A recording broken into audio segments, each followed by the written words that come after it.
This podcast is 2/3 Britain again. God damn it.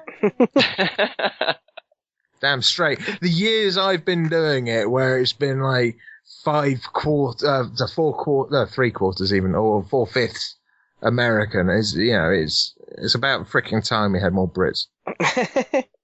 Too many. I'm American, really. I'm American, really. I just put this accent on. Oh, come on. Okay, let's hear your actual voice then. 1 sec, let me just take my voice changer off, okay? Oh, hey, what's up, guys? Oh, wow, that's like totally believable. Oh, God. Draw your sword, knock your arrows, and ready your spellbook. It's time for another episode of The Gamesmen. What role will you play?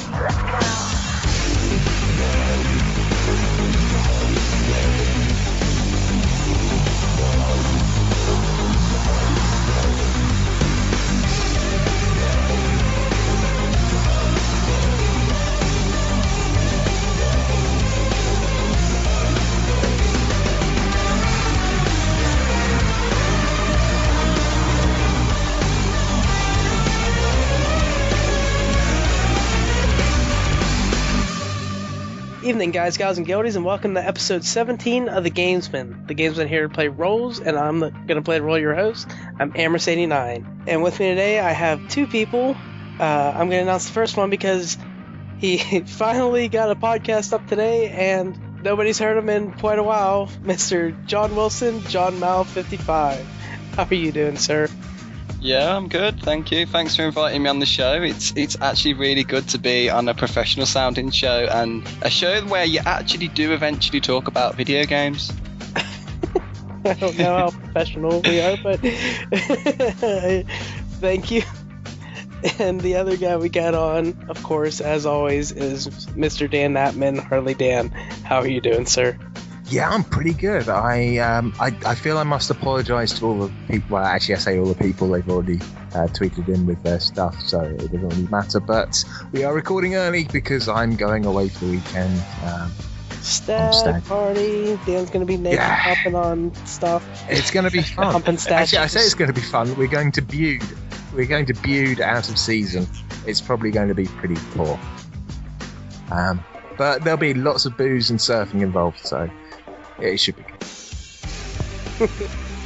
Alright, well, let's get into the small amount of games we've been playing this week, and we'll start with you, John. What have you been playing? Okay, just give me about half an hour. Oh, not another Gary. Okay, so the first game that I've been playing is Infamous Second Son on the PS4. Yeah, you sent an email last week about you completing your Evil playthrough. Yeah, so is this your third playthrough?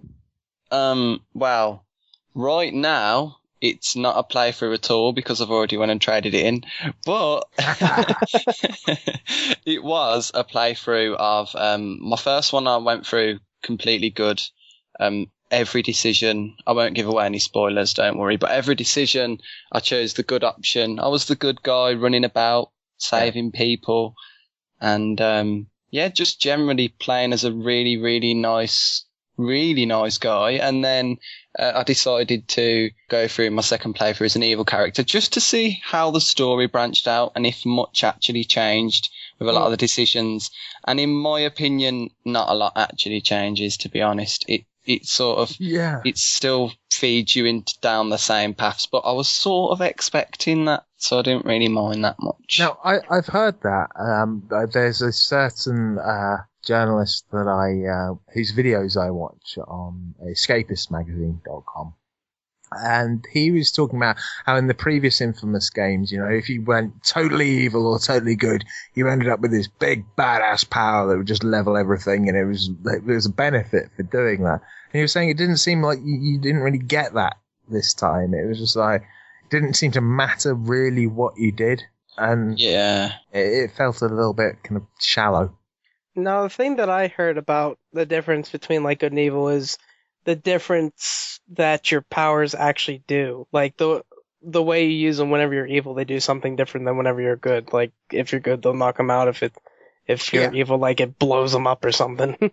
Yeah, that's true, but it's still fairly minor, even playing through in Evil.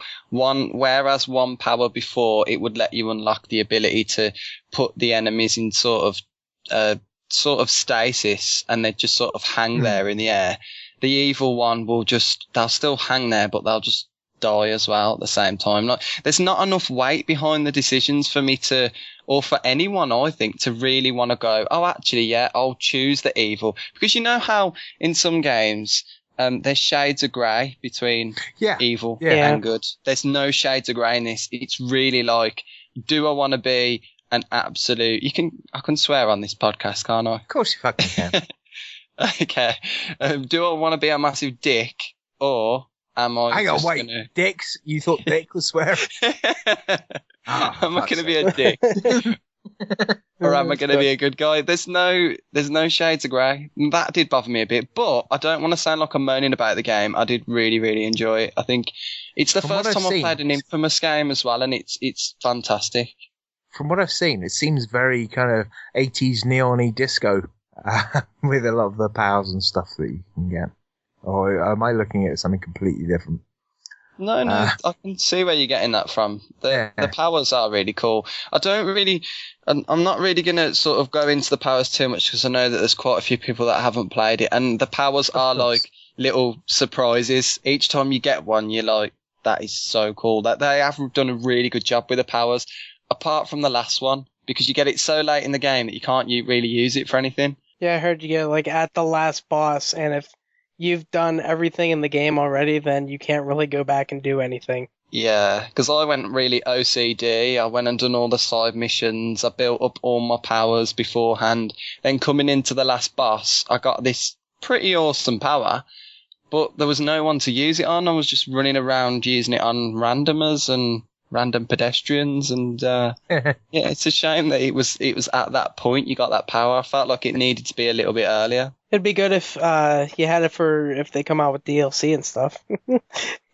Then you can use it in the After Effects. It sounds a bit like what I thought with the storyline for Assassin's Creed Liberation HD, and that it didn't get really good until the very end. And then I was like, it's over. Well, that was 8 hours wasted. Thank you very much, Ubisoft. Sorry. Yeah, but I have heard that the game looks really good, and from what I've seen, it looks really good. It's pretty. Of course it looks good. Unlike the Xbox One, the PS4 can actually put out 1080p video. I'm surprised Dan said anything good about a console. Well, that's about as far as it's going to go. I mean, the Xbox One obviously isn't designed to put out 1080p, although some people have been able to squeeze out 1080p. I mean, it's designed for 900p. Because so many people have got 900p TVs. Is that it for you on Infamous? Yeah. Yeah, that's it for me as well, to be honest. It's a good game. Yeah, I want to know what your next game is. I've never heard of it. Oh, okay. So, I was really feeling playing a Japanese game. I'm not quite sure why. I think getting towards the end, actually at the end of the Xbox 360 generation, I looked back and thought about all these games that I sort of missed out on and games that I'd never heard of. And I was browsing through the game store and sort of looking along the shelves like, yeah, played that. So to go back and buy an Xbox as well? No, I already had. I kept hold of the Xbox 360. I'm talking about the original Xbox like I did. Oh, no, I didn't buy one of those. No. I'm not going that far back. I've still got bits of my original Xbox around here somewhere, but I think I've used most of it for parts for other stuff, which is a bit weird. But yeah, before you go on, now some of those old the 360 games, I say old, it seems like the console's dead in the water and hasn't, it's not been a thing. There are still new games coming out for it, obviously. But some of those games that are less heard of are absolutely fantastic. Is this one of those games, or is it? Sort of. I'd love to say that this is one of those hidden gems that has been sort of forgotten on the Xbox 360, and in part, it sort of is. You've heard of Suda 51, I'm guessing. He's that really crazy Japanese guy who pseudo 57 or whatever the number is. I can't remember. 51. I think it is. Yeah. 50 something. I know the guy. Yeah. Well, he's brought out. This is one of his games, and it's the action in it, the actual gameplay. It's a typical hack and slash game. The actual gameplay is pretty good. It's pretty fluid. It's pretty fun. You can do quite a few moves that once you've executed them, you'll look at it and think that was amazing what I just done there. I feel like such a badass. But then when the actual story or any cutscene happens in the game, I literally have no idea what is going on. I've played this for about 7 hours and I can't tell you what's happening in the story. There's some Japanese assassin who works for the government that you play as, who had his arm cut off and now has got a cybernetic arm. But, oh yeah. you know, that everyday, this is one of those everyday human interest stories that could happen to anyone that is really relatable story. You mean like RoboCop? I totally nearly lost an arm the other day. And I'm an assassin for the government as well, but we should keep that well on the hush. Yeah, I literally have no idea. I have no idea what is going on in this game, but it is actually a fun game. Every time the action sequences come up, I'm like, this is cool. This is really cool. And then I'm just dreading every time there's a cutscene because they are just so bad. Crazy. The art style is pretty cool. It's like a cross between Deus Ex Human Revolution and 13, the old cel shaded game 13, or maybe like Borderlands, if you don't know 13. But it looks like a cross between those two. 13 could have been fantastic. Holy shit! Look at the screenshots of this. I think for those that don't know, the last big game that everyone must have heard of that was under the Suda 51 kind of oeuvre even would have been Lollipop Chainsaw. Yeah, Lollipop Chainsaw. Which I looked at all of his games and I have not played any of them. Yeah, there are some that I've heard of, but I don't think I've played any of his games. Probably because most of them have been released in Japan and nowhere else, and the ones that have been in Europe or America have been on a console I don't have. I should play Killer 7. I remember hearing about that way back in the day. Looking at the screenshots of that game though. Boobs. Yep, that's definitely stuff. Is the reason you can't figure out what's going on because of poor translation, or just the story's just so batshit crazy that you just like, what the fuck? The translation's fine, but at times I'm actually questioning whether I've smoked something or not. It is just completely mental. Have I still got that? It is utterly mental. I tried Shadows of the Damned, which was one of Suda 51's previous games, and I tried Liberation Maiden, which he released on the 3DS as well on the and iOS. I didn't even know it was on there. I didn't like it. I thought it was a bit crap, to be honest. But I thought, I'll try this one. I'll give it a go, see what's going on. And the action's good, like I say. But there's a really, I've got to talk about this. There's a really weird. It's got to be one of the weirdest side quests, side missions in games that I've before you continue, across. Have you played Deadly Premonition? I have, yeah. I have, right. Yeah. So is it that kind of weird? It is, but this actually makes Deadly Premonition seem like it all makes sense.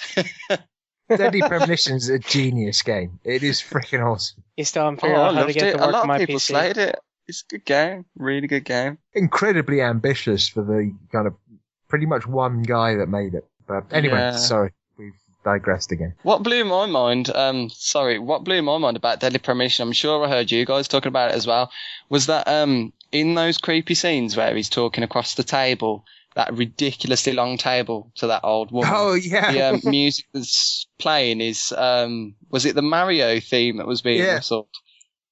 I YouTubed that as soon as I listened to it. I was like, oh, God, that's where I knew that from. And it's so ridiculously loud, you can barely hear the old woman at the other end of the table, or the character you're playing speaking. You can just hear the whistling. What the There was a bit that I've really got to pick up on in that where you walked up to some guy who had this like sort of cowboy hat on, and it had like, I can't remember what his name is. Let's just say it had like the initial of an R on it, and your guy as the main character walked up to him and said, "Oh, your name's Robert," and he was like, "How do you know?" He said, "Oh, because you've got an R on your hat." How did he pick out that name from all the names that could begin with R? Richard, Rupert. A bit of a Rammstein fan. So I'm looking at the Killer is Dead fan edition. I may have to get it. There's a papercraft diorama. Oh, I'll get back to you in a second to see how much that costs. You can go on. Yeah, there's a creepy, going back to the side quest, there's one of the weirdest side quests I've ever come across. They're called Gigolo missions, right? Now, you probably know from the sound of it where this is going. Yep. It's these really awkwardly, really creepy, very Japanesey, yeah. Sort of dates that you go on with your character, and he's sitting at a bar with this sort of scantily clad woman next to him, and the idea of this mini game is you have to stare at random places on her. So the main zones, the face, the boobs, the legs, and but make sure that she doesn't catch you looking at her. So you sort of have to glance across with the controller, then glance away, then look again, then glance away. And the idea is to build up this sort of meter. And once you've built up this meter, you can then give her a present. Now, the presents are a bit weird, like presents on dates. Like severed heads. Here's my blood engorged cock. Well, they weren't quite that bad. But you can give them chewing gum, which I don't know about you guys, but I don't think I'd go on a date and go, you know, I think your breath. Have some gum. Your breath. Give him some more of it. So you can give him a few random things like that, and then once you've given him enough presents, he does this really cheesy thing where he sticks his thumb up to the camera, and then the screen fades to black, and he just goes, "Yeah!" Oh man, I need to play this game. You can imagine what is implied. That sounds perfectly normal to me. I don't know what was. It's so good. So the Killer is Dead limited edition. I can get it for $50 on Amazon Prime. Yeah, I'd pay $100 easy. I'm gonna have to play this game eventually. It sounds hilarious. Yeah. The action sequences are pretty cool. It's a little bit self-referential in places as well. Like way back in Metal Gear Solid 2, there was that section of the game where it found out that it was a game. I don't know if you guys remember that. Where like the Colonel would come over in Metal Gear Solid 2 and say like, "Turn off your PlayStation, it's overheating," and all this crap. Do you remember that? There's also the bit in the first Metal Gear Solid where the boss starts saying about your saved game and how it's going to corrupt all your saves. Yeah, so exactly along those lines, that's sort of what Killer is Dead does a lot as well. Like, at one point, your character sort of turns to the screen and says something along the lines of, "Oh, do you think all this mindless killing is good in a video game?" And then the other guy is just like, "Oh, I'm just doing my job. I'm just doing what they tell me." And it's really annoying how it keeps breaking that wall of between the player and the character, because it comes out of nowhere. There's no build up to it. There's no point to it. It's just normal that they're talking to some person or some player, and then it just carries along with the story. It's absolutely crazy. It is seriously crazy. So yeah, you should give it a go. It's a bit trippy though. I think I'll have to play it. It sounds horrible. Apparently it's on PC, so maybe one day. I'll give it a go. Oh, wait, it is on PC? Oh, shit. Yeah. I've never seen it on a Steam sale, so apparently. Whether or not it's on Steam, of course, is a completely different matter. I think you should buy an Xbox 360 just to play this. I've got a 360. I'm just scared stiff to turn it on because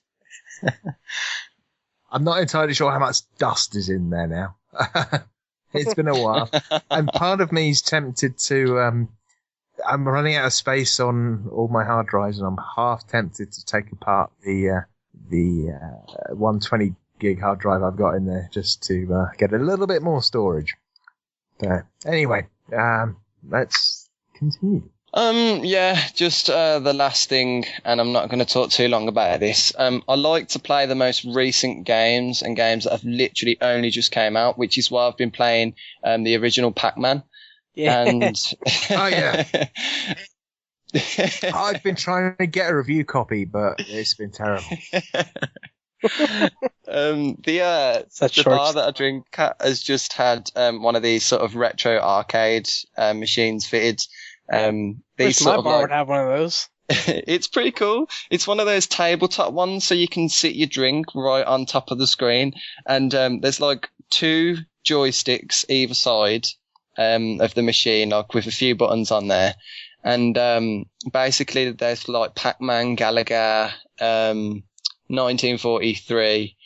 All the old games, the original Donkey Kongs and stuff, and you just throw in a couple of quid and you can play against your mates on there, which is couple of quid. Fantastic. Well, yeah, like £1 gets you about 8 credits, which is a lot of goes if you're even half decent at Pac-Man. Right. So yeah, I've been having quite a lot of nights down there, probably a few more than I should be. Just he drinking. Doesn't remember getting home. Playing Pac-Man. I have no idea. That's so close to the truth. I used to go to this cinema in Bristol called the Watershed, I think it was called, and it's in the dock area, the kind of done up bit of Bristol. Actually, a lot of Bristol's been done up, but it's along there near the Lloyd's Bar, and you've got the fountains and stuff near it, and in their bar there, they've got a kind of deconstructed iMac with the screen facing up with a glass top, much like an old arcade, like an old pub machine for Space Invaders or whatever. Mm-hmm. And quite often there are studenty types typing out their dissertations and stuff on it or whatever, catching up on stuff whilst they have a beer. But it also has Pac-Man, and it's completely free as long as you're there having a drink or something. And I played a lot on that, and I set the highest score for frickin' ages. It was brilliant. Nice. And yeah, the amount of fun. I guess I've been spoiled. It's just brilliant. The amount of fun we're getting out of like such a old game is just with this. The bar that I actually like go to quite a lot is has got a bowling alley right next door.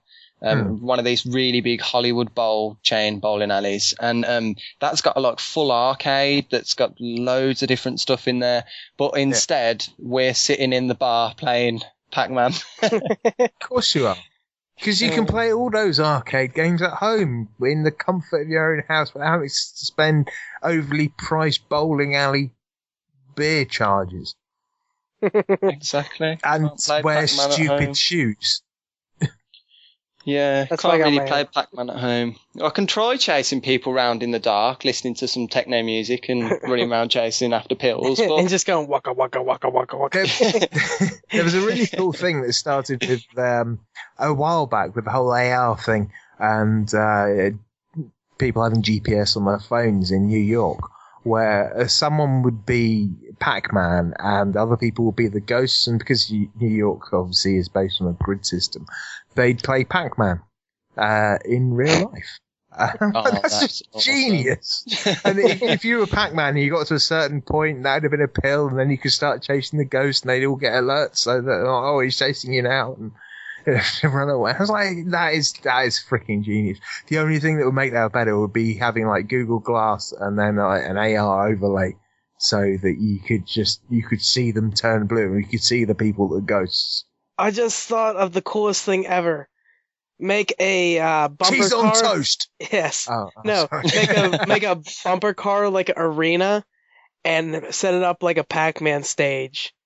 And you have to, like, one person's Pac-Man, they're getting chased, and they get they go over a square in it, and then the ghosts have to start running away. Like the lights in the whole place change, and then the Pac-Man Why bumper car wouldn't is you chasing just the other do one Destruction Derby?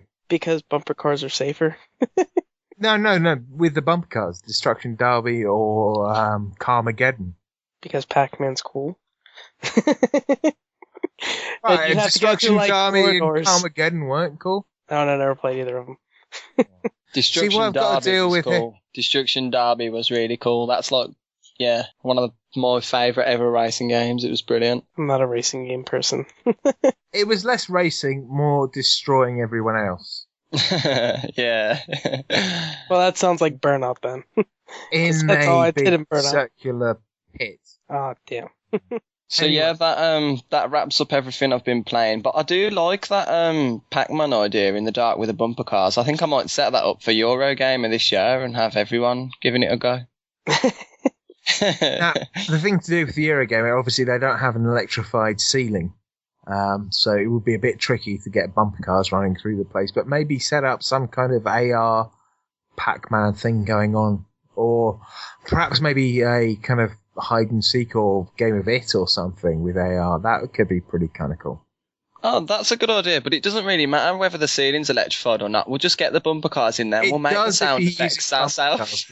That's how they work. If you didn't have the electrified ceiling in our floor, the bumper cars wouldn't move. You have to have the flow of electricity to make the things work. Or just get electric cars and plug them in. Anyway. That's kind of what bumper cars are. But without the battery. Oh, Yeah. I mean, it has. Anyway. No, it'll be fine. It'll be fine. We'll just cut a hole in the bottom of each bumper car and do it like they do in the Flintstones. Oh, yeah, okay. Brilliant. That's sorted. It's perfect. It'd be a nightmare on the Saturday or Sunday, though, because it's so busy. Out of the way! Waka, waka, waka! Just ride through them. I think you get kicked out, put in a jail, and probably put on a trial for insanity. Yeah. But anyway. Yeah, Dan, what have you been playing? Yeah, so I've been playing The Witcher. The reason I'm saying that and making Gary laugh is because I've been telling Gary to go and see this guy since For we've days. been pretty much started playing it. It's like, go and find this guy. He's brilliant. He's brilliant. He's like, have you gone there? I'm like, no, I'm going to go and see the Lumberjacks now. It's like, no, it's not the Lumberjacks, although they are funny because of the Monty Python thing, but no, not the Lumberjacks. The brick makers. Eventually, he's the old bricklayer. Yeah, the old brick maker. And yeah, you rather enjoyed that eventually. We used to play this game where we throw a brick up in the air and count to 5 and everyone has to run away. I wasn't too fast and they got hit in the head. Bob, Bob, Bob. It's so bad. It's so funny though. And he starts and ends every sentence with ba ba ba, and he's speeding up. Yeah, it sounds like he's trying to get himself to start talking, so he's like whining his crank. He's like ba ba ba, and then he starts saying his sentence. Oh god. It's brilliant. Actually, and The Witcher itself, the first time I played it, it wasn't the version that's available now, and I couldn't get on with the voice acting and the graphics and everything else. I think he still would have been funny back then. Yeah, but I never got that far. I'm still really enjoying it. I got about 30 hours in, I guess. Yeah, I think I'm at 31 or 32. So many side missions. Oh, yeah. But the great thing is, a lot of the side missions aren't really side missions because they all involve, a lot of them involve the plot and what you're doing. Yeah, like there's a lot of, you have to get 5 of these things, and then it'll tell you, okay, like once you actually get them, you can go and turn it in. Yeah, so. And the fetch quests don't really feel too much like fetch quests, even though they are. As long as you're not trying to go do them. Yeah. But the other things that I love about it are the roundabouts. Gary and I were playing the other night, and I was near one of the early stages, like the second place you get to in the city, and there's a gardener there, and I was waiting for him to spawn because it was It was at night and it wasn't quite dawn yet, and he arrives there at dawn to start doing his gardening, and this group of guards walked past, and one of them was whistling the Imperial March from Star Wars, and I was like, oh, that was totally, and Gary's like, I'm going there now, and they're listening for it. Didn't happen again. I haven't heard it since myself either. Yeah, and it was fading off in the background. It was brilliant. I did not know this game took place in a galaxy far, far away. It was certainly a long, long time ago. But yeah, I'm really enjoying it. Some of the as you level up, as John was saying earlier, when was it Killer's Dead or Infamous? Killer's Dead, I think it was, when you're pulling off certain moves, you're like, wow, that's amazing.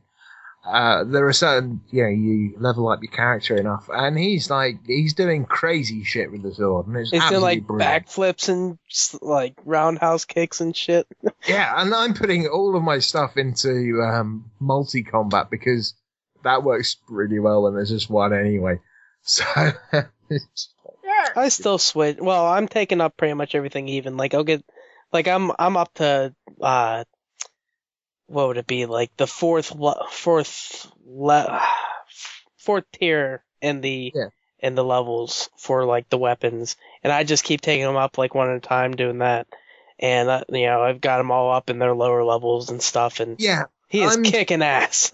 I'm kind of spreading it out, but I'm obviously putting more points in things I use more often than others, and reaping the benefits.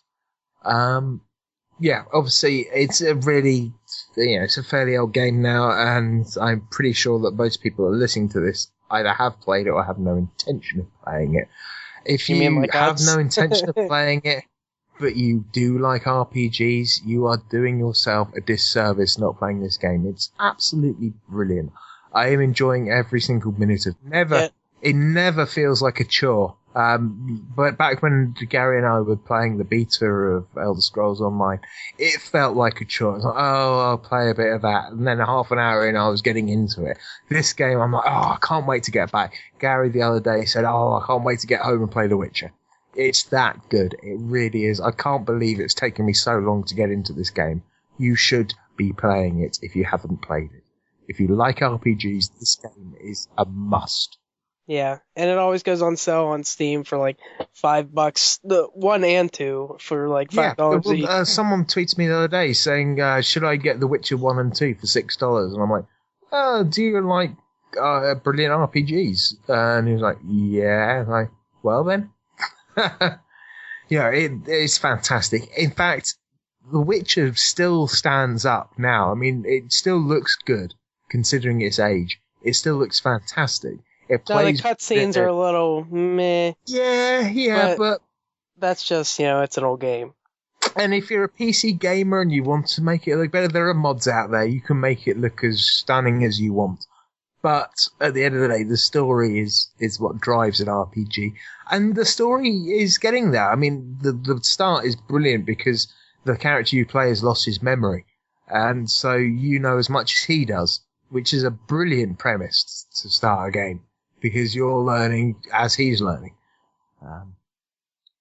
There are certain things I have issues with it. It's fairly misogynistic. Every time you have sex with a character, you get like this playing card thing pop up showing the person. In fact, I got asked to put a spoiler tag over it.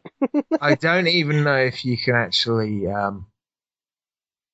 if there's any like homosexual intercourse you can have. I don't think so. It doesn't appear that there is, but yeah, it's basically. Actually, I know there's not because whenever I bought The Witcher twice. I bought it on Good Old Games, and then I bought it on Steam, so I could have it on Steam. And whenever I bought it on Good Old Games, they gave me like a bunch of stuff with it, like a PDF, like not a strategy guide, but it gives like the lore and the backstory and stuff, and then it also gives you a PDF with all the different nudie cards. So I know, like I've seen them all, and I'm like, I know where all of them are. Because I'm like, so this is where that one came from, It's kind of interesting seeing that.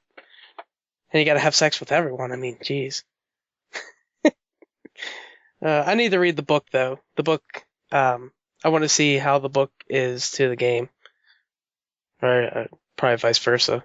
Well, we are both a sucker for a good book, especially if it involves a video game we like. I mean, how we read all the Guild Wars 2. books. And, Speaking of that, I still haven't read the third one. Oh, the third one's pretty good. I think it's... Oh, I don't know if it's the best one. But, yeah, it's worth your time. Eventually. I'm not at a job where I can do what I did before, and that, on my lunch I would read for the hour I was on lunch, and I read like 7 books or whatever in the last couple months I actually worked there because I started reading. I got myself educated. Anyway, Dan, you have one other game I see. Well, technically 2 other games. It's still one game series thing. So last week I was pretty kind of meh about Law and Order Legacies, episodes 1 to 3, but episodes 4 and 5 really do pick up, especially episode 5. Really quite enjoyed that. In fact, it's been the best episode yet. I don't want to spoil anything, obviously. Didn't you say Back to the Future picked up in the later ones too? Like it took a while to get started? Back to the Future picks up in the later ones. But Law and Order, it's kind of weird because each case basically is its own standalone bit, but there is a bit of not backstory. There is a kind of underlying theme about stuff that's going on that links into some of the cases. But this isn't anything to do with that. I just really enjoyed the last episode I played, which is about a blind kid. And that's as far as I'm going to say about it. Okay, no, it's not. It's a blind kid who's... Okay, this is the very opening of the scene. The blind kid, his mother gets shot, and you interview him, and it's taking his testimony and his evidence whilst being blind, and the way it's been used is more. What did you hear, really? But it's done. Actually, it's not done in an interesting way at all. It's been done in a way that's been done in loads of other crime shows, but to actually have some involvement with that, it was quite. Well, obviously it's not real, but some involvement in the story and the way it pans out was quite interesting, and I really rather enjoyed it. Again, it's still the same. Just use your mouse hand to click on everything. It's getting better. It's still not great. How many episodes are left? 2. Oh, it has 7 in it. Damn. Yeah. So I have 2 more entries for victory achieved. Yeah, fuck off. Anyway, that's pretty much all I've been playing. This one is going to be surprisingly quick for you, Gary, isn't it? Because I actually got the shortest thing. This is literally going to take like a minute. Because since we are recording early, I haven't been able to do anything else other than play The Witcher. And there's nothing else I can really say. The Witcher and what Dan said. Yeah. Well, I've actually got a question, though, about The Witcher. Oh, boy. Excuse me. Yeah, bring it on. I played through The Witcher 2, and it genuinely was one of the favourite RPGs that I've played. Yeah. It was brilliant. Number 2 was. I liked how it was quite, at times it was a little bit dark and it was quite gritty, and the sex scenes weren't too distasteful. They wasn't too bad. Actually, there was one that stuck in my mind as actually being quite funny without trying to be too crude. But with The Witcher 1, how easy is it? How generous does it allow you to level up and improve your abilities? I would say pretty easily. A lot easier than The Witcher 2. At no point have I come across a bit where I've had to prepare for a fight without knowing the fight was coming. Okay. Which happens a fair bit in The Witcher 2, doesn't it? You go but I should have taken this and done that, and now there's a fight. Oh, damn it. That's one thing I heard that is probably going to screw me over with The Witcher 2 is I have maybe only prepared once for a fight. and that's it in The Witcher. Oh no, You see, that is definitely going to change. Yeah. in And The like Witcher, I've made 3 potions throughout the whole game, and they've all been the cat potions. you see, in The Witcher, I haven't consciously been preparing for fights. I've just been like, oh, shit, my inventory's full. Right, might as well sharpen my blade. I've got loads of those. I'll take that potion. And so I'm kind of prepared for stuff anyway because my inventory's so full of crap. Yeah. And it doesn't seem... I haven't played much of The Witcher 2. I kind of glossed over The Witcher when I first started playing it because it wasn't the enhanced edition and it was pretty poor in comparison with what it is now. And so I went into The Witcher 2, and yeah, the amount of times I just got utterly screwed over because there's quite often no hint that there's going to be a battle, or when there is a hint that there's going to be a battle, it's in a cutscene and you can't jump out the cutscene to prepare for the fight, and that was really freaking annoying. I thought you said you only played like the very beginning. Yeah, I played about 15 hours. Which probably 10 hours probably. Which Witcher 2 is. You said you knew the opening of The Witcher 2. I didn't think you knew half the damn game. I've got to the first town and the outskirts of the first town and met the Scoia'tael and done stuff with them. That's as far as I've got. It's pretty much the same as the first bit of The Witcher and then getting into the first bit of the town in The Witcher. It's not that far in, and I guess I wasn't invested in the story because I didn't know any of the original story. And now you do. And now I do, and I'm really looking forward to playing it. I'm also really looking forward to playing the Wild Hunt, I think it's called, isn't it? The third one. The third one. Yeah. And I was reading an article about it earlier when they were talking about how the developers hate doing writing fetch quests, and people really don't like playing them. So they're trying to make it so on the odd occasions where there is a fetch quest, it's going to feel integral to the story, and it's not going to feel like a fetch quest. It's got something like 36 different endings. Yeah. So for you completionists out there, good luck. What's that one dialogue option that gives you the different ending? It's probably nowhere near I think it was Silent Hill Homecoming, where if you save, it's like I guess you could say level before the end. If you save before then, there's 7 different little things you can do to change it. I don't think it's going to be like that. You're probably going to have to play, from, say, a quarter of the way through the game, you probably have to start making different choices all around there. It just keeps branching. One of the good things is they are making it... Well, for people that haven't played a Witcher game and have heard about how stupidly hard it can be, especially if you play it on anything. I normally play games on hard because they don't seem to last very long these days. And The Witcher 2 on hard is proper hard. But they're going to make it a lot easier. On hard, or right now you're playing on hard, or you play on normal? I'm playing on hard. I think I'm playing on normal. That's probably why I've taken longer. You're only an hour behind me. It's not bad, is it? But they've made it more accessible for newcomers. It's not going to do the stuff like suddenly, there's a fight. Oh, you haven't prepared. Well, you're dead.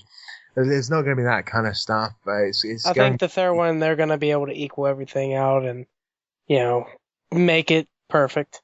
I just can't wait to play it. It's one of the 2 games that I'm really looking forward to. I just think since it got delayed, now we have even more time, even though we're going to be being The Witcher and The Witcher 2 in the next month. I'll have even more time to upgrade my system. Yay! Get it looking even better. Anyway, so you played The Witcher? Yep. I didn't play Putt-Putt this week. I figured I'd have to throw it in there. Thank fuck for that. Hey, you're lucky a new one hasn't come out, or I'm going to be talking about that one. I'm not sure whether I want to ask this, but what is putt-putt? Oh, it's like a kiddie's point-and-click adventure without... It's a kind of adventure. God, I sound like an It's idiot. no Monkey Island. I wouldn't know, never played it.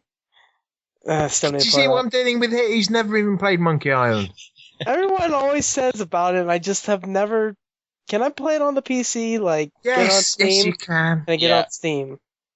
Yeah, I think you can, yeah. And buy it for me on Steam. If not, You owe me a if game you can't somewhere. get it on Steam, get it on goodoldgames.com. I can't buy anyone anything because I've got a wedding to save for. I'll wait. But yeah, that's it for our gaming, I believe. If nobody else has anything to say. Anything? No? Okay. We're going to take a quick break. We'll be right back. And we'll go into our news. So we'll be back in a little bit.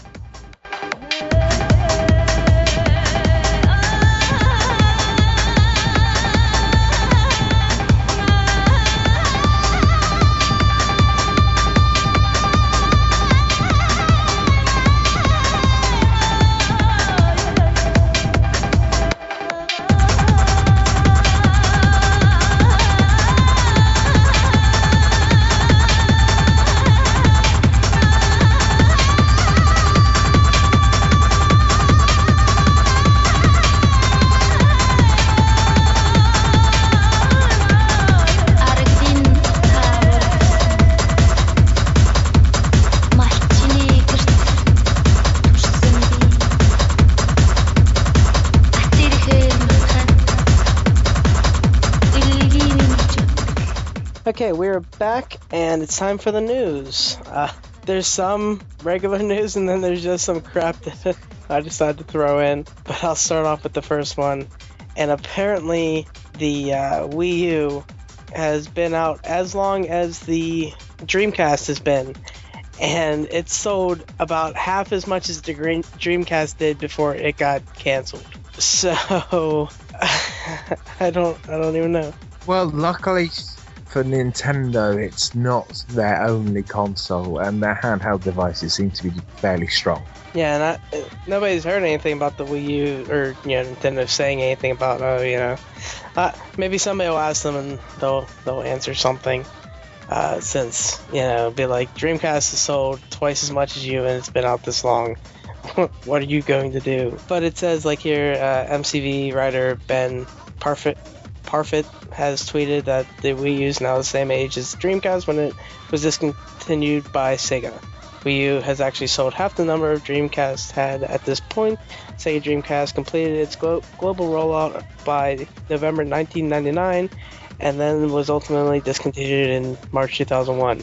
And I did see something else that it wasn't actually half because the Dreamcast was out in Japan a year before it came out, like in the UK and America.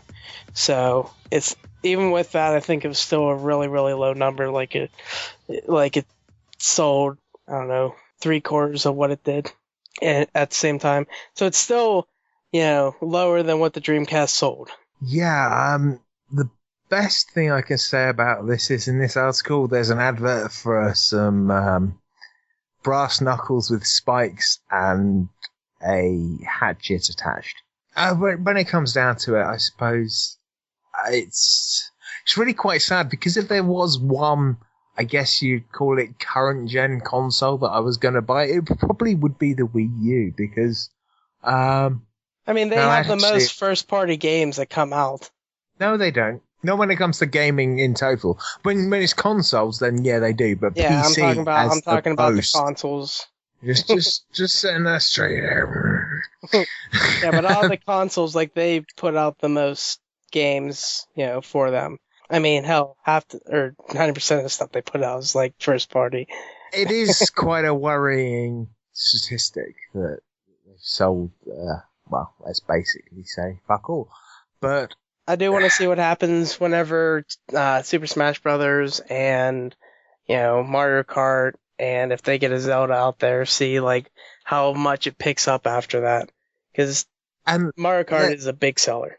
Let's not forget the people that have been confused about the difference between the Wii and the Wii U, and the fact that there's been a global recession for the past, 4 years, give or take.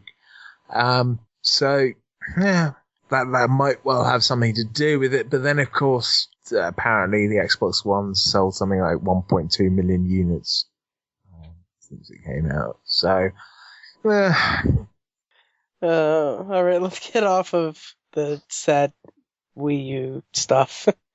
John, you can take your next one. Okay, then.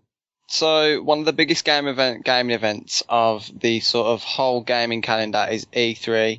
And I don't know about you guys, but I know everyone, absolutely everyone who's listening, who's a gamer, who follows E3 in the news, is going to be looking out for an announcement like this.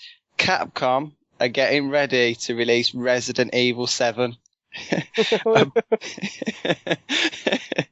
I never played Now, 6, and I wasn't too excited about 5, so...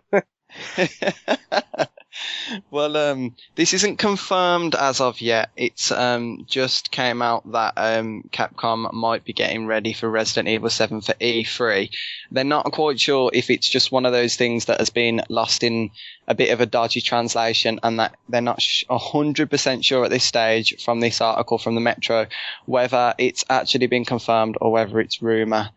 But there's not really any other details of it at the moment other than it's probably coming, and that's based on two sort of areas that Capcom recently went into the mobile market to try and release some of their games on. I know they had a few on iOS. I don't think they had any on Android. If they did, I haven't seen any of them. The last game they really had come out was Resident Evil Revelations. That's pretty good. I liked that. Yeah, I heard it was good. I'd need to actually play that one too. Yeah, it's pretty good. It's worth a try. And yeah, as of for the next gen consoles, on the Xbox One, they just had Dead Rising 3, and they've got the PlayStation 4 exclusive Deep Down. And then it says as well as multi-format download Strider. But they haven't really got a lot, so this rumour's sort of basically come about, I think, because they've picked up on, Capcom isn't doing a lot right now, and they haven't got a lot out right now, so they're probably going to bring out another Resident Evil. We'll just wait and see and guess that it's going to be at E3. But since they killed Mega Man, this is the type of game. I think this is the type of game that right now, I think more and more people are caring about less and less. It's getting such a smaller audience as time goes on, and people forget how good the early games were. The PlayStation 1 versions of Resident Evil were. Resident Evil 4 was amazing. I did like that. Yeah, that was pretty good. Leon's a bit of an annoying character, though. But apart from that, the game's pretty good. I like Resident Evil 6, but everyone else seemed to just slate it. Yeah, for me, the problem comes when you get more and more iterations of the game, and when it comes to like 7, 8, 9, and so on, ad infinitum for Call of Duty, it just lacks innovation and just feels like you're just playing the same thing again, only slightly worse this time. Well, the problem with the Resident Evil games is like Resident Evil 6 has turned more into the first-person shooter than the survival horror kind of game. And that's where they're losing me, is I want, the survival horror part of it, not the explosions, shooting up everything and, whatever.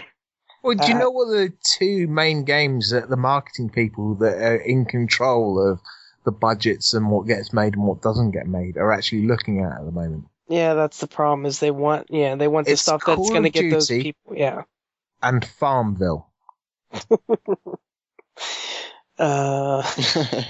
If it doesn't fit between those two, then it's not going to make money, apparently, according to the marketing guys that know nothing about gaming.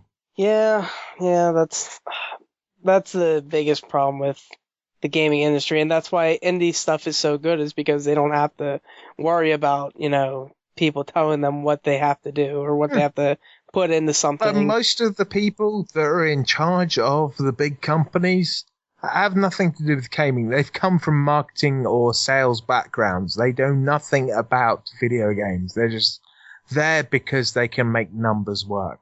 And that's all it comes down to for AAA titles. It's the fucking numbers. We don't count. it doesn't matter what you or I think. It's what the majority thinks. If they'll buy it, they'll sell it. And as everyone seems to keep shoveling out horse crap and people seem to buying the horse crap, they're going to keep peddling it. And it's not because we're trying to make our roses grow better. It's because people are eating this shit up for breakfast because apparently it's a video game. And it's no wonder why people keep saying video games can't be art when the amount of shit that keeps getting peddled to us is so banal and iterative and just absolutely shite. And every now and then there's a fantastic game that comes out, but it gets completely glossed over because it's not from one of the big publishers. It's not got a huge advertising budget, and no one plays it because they don't fucking know about it. And that is something that really pisses me off. Because there are some absolutely fantastic A1 brilliant games out there with fantastic stories to tell that have they just have no chance whatsoever. And it's just, you know what really grinds Dan's gears? Bobby Kotick.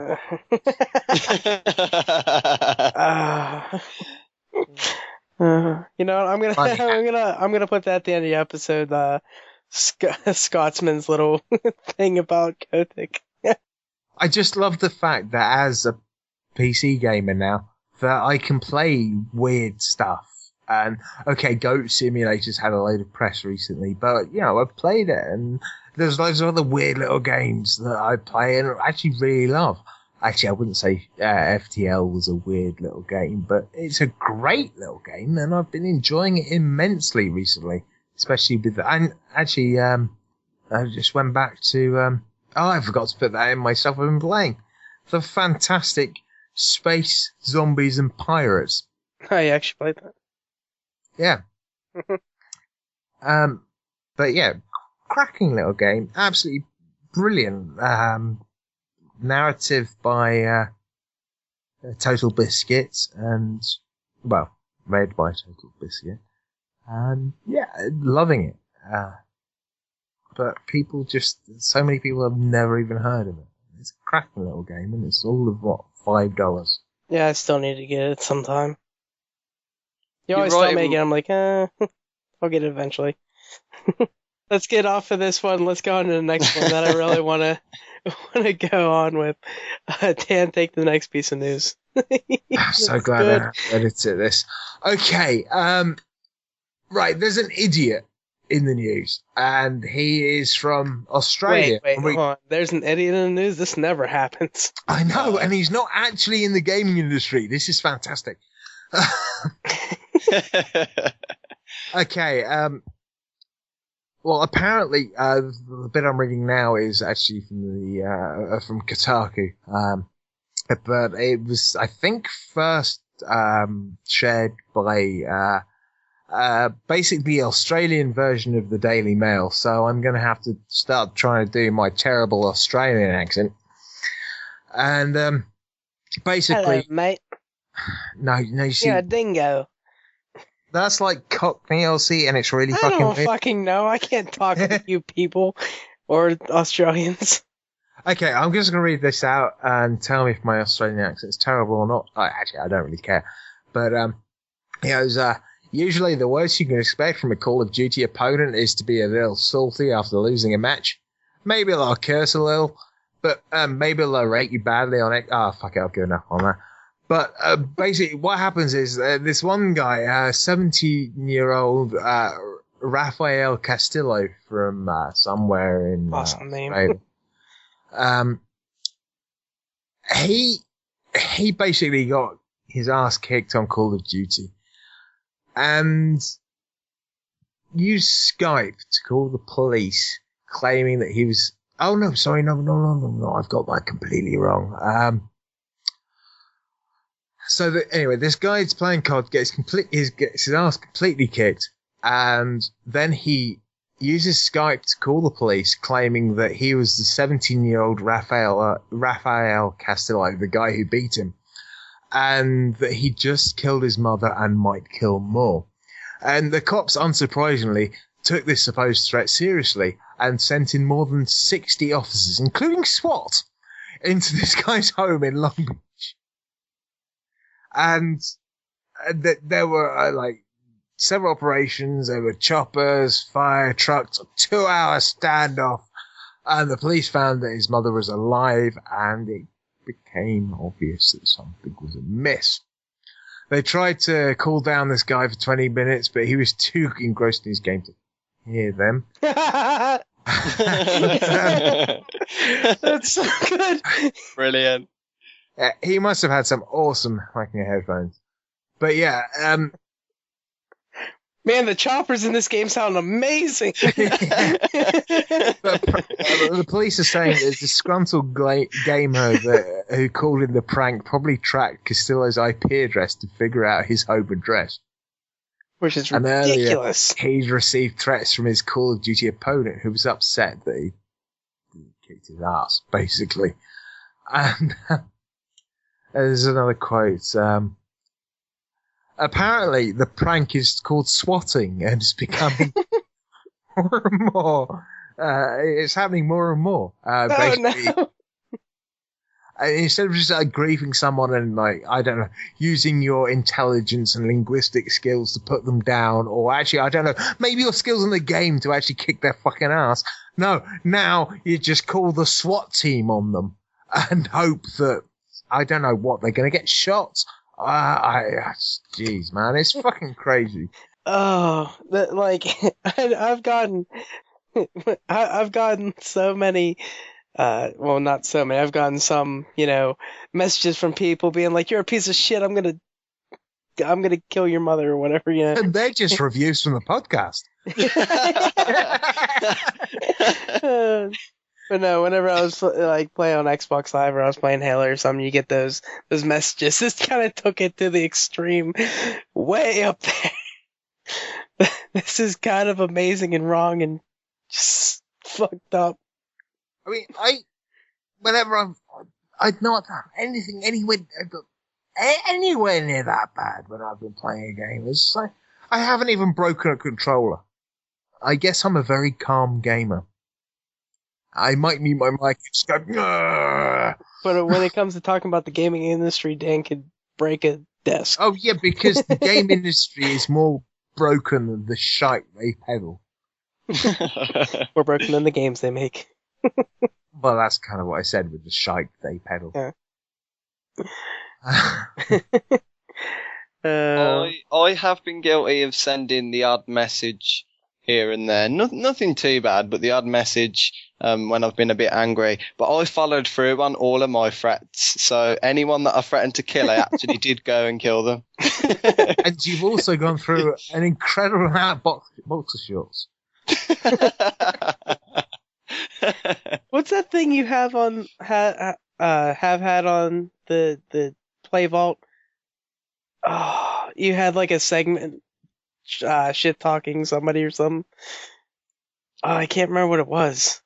It was a couple episodes. I think I heard the latest one. Oh yeah. I remember that. I can't remember what it was called, but we'd play games and then get a message off some guy or some douchebag on Xbox Live. We'd jump into games of Call of Duty and FIFA because they're the most you get the most douchebags on those games, and we'd get quite a few messages saying loads of really random stuff. Like I had one that said I was playing a game of FIFA and I won 1-0. I can't imagine that many people are going to get mad losing 1-0 when it's pretty close. And he sent me a message saying he was going to teabag my dog. And we basically just read them out on the podcast and then encouraged people to message that's what these people and send them as many crazy messages and things that they could, and then send us their reply. It went quite well. It was quite a good feature. Yeah, I want to hear more of that. Yeah, it's funny. But yeah, what was we talking about again? So you were encouraging trolling. Basically. Well, no, I have been guilty of it a few times. On assholes, though, so it's okay. And especially as I've got older and a little bit wiser, I'll tend to play games. I'll get messages like that and just completely ignore them. I'm like, whatever. I'll kill you in like the game. 15 years old now, right? Nearly. Mentally. Oh, God. But I think it is something that is just a part of gaming. People are going to get pissed off and send people messages and stuff occasionally. That feature's there. People are going to do it.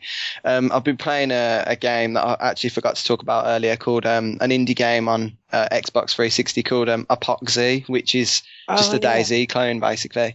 And people have been sending messages constantly on that, because this is one of the first times that I know of where there's been a game on 360 where you've actually 1 minute people are all working together and everything's fine, and then the next minute they're turning on each other and killing each other because someone's got a better gun than they have. The amount of messages, like that DayZ and Rust stuff. Yep. The amount of messages and hate I've received over the fact that I've just been running through a forest. I've seen someone running towards me. I've been absolutely terrified, and just shot them. And then I've received a message, "Oh, you're a dick. I'm going to come to your house and kill your mom." And I'm thinking, good luck. I don't even live with my mom. Like, can you get my post? Can you get my post for me while I'm there? Good luck. Wake me up when you find her. Yeah, see, that's try the patio. That's something that I don't think you get with the PC size. You don't get as many people sending people are like, "Oh, you're an asshole, I'm gonna come kill you." Like, I've heard a bunch of people on different podcasts talking about, like, people yelling at them, people saying, "I'm gonna come find you in the game," not people going, "I'm gonna find your house and I'm gonna come get you." It seems like PC side's a little bit calmer. Yeah, it definitely is. A lot. Of course, not many kids have a PC that they're using to play games either. I think we can get off this news now, right? Yeah. Let's try to keep going on. Mine's really quick. The next one, the Game Boy. More Nintendo stuff. The Game Boy is 25 years old now, as of April 21st. In 1989, it's literally 2 months and like a week older than I am. 2 months and a week younger than I am. So if I keep my original Game Boy for another 75 years, it'll be an antique. Yeah, but that's really all I have to say. Is it is now 25 years old, and woo. Wow. Anyway, John, I think you've got the next bit of news. Okay. I've only actually got one game pre-ordered, and I think I'm the only person that is stupid enough to pre-order a game by accident. Is it super quick? Look, is it Destiny? Yeah. I'm glad I pre-ordered it by accident, but I know someone that's really into Destiny, and so much so that he's changed his Twitter account and this whole Destiny thing. It used to be a Halo account. Oh, really? Wow. Yeah. And he's been getting shit from Bungie. No, I don't mean shit. I mean stuff from Bungie. And he's super excited. I was looking forward to it until they were like, until Bungie did the usual. Oh no, it's not coming out on PC. And I'm like, yeah, screw you. Yeah, I really want this game. Yeah. I'm glad that I pre-ordered it by accident. I was ridiculously hungover one morning, like ridiculously bad. And I was in the game shop killing some time before my university lecture. And I was talking to the guy, and I thought, I'll pick up Diablo 3. And when I picked that up, they always ask you the same thing. Are you pre-ordering any games and all this? And he just kept going on, the guy did. Oh, you should put some pre-orders in. You should put some pre-orders in. Just shut up. And then, yes. And just to shut him up, I was just like, yeah, all right then. And he went, what do you want to pre-order? And I just went, oh, whatever. Just pre-order that. And I ended up pre-ordering Destiny. That'll be £10, please.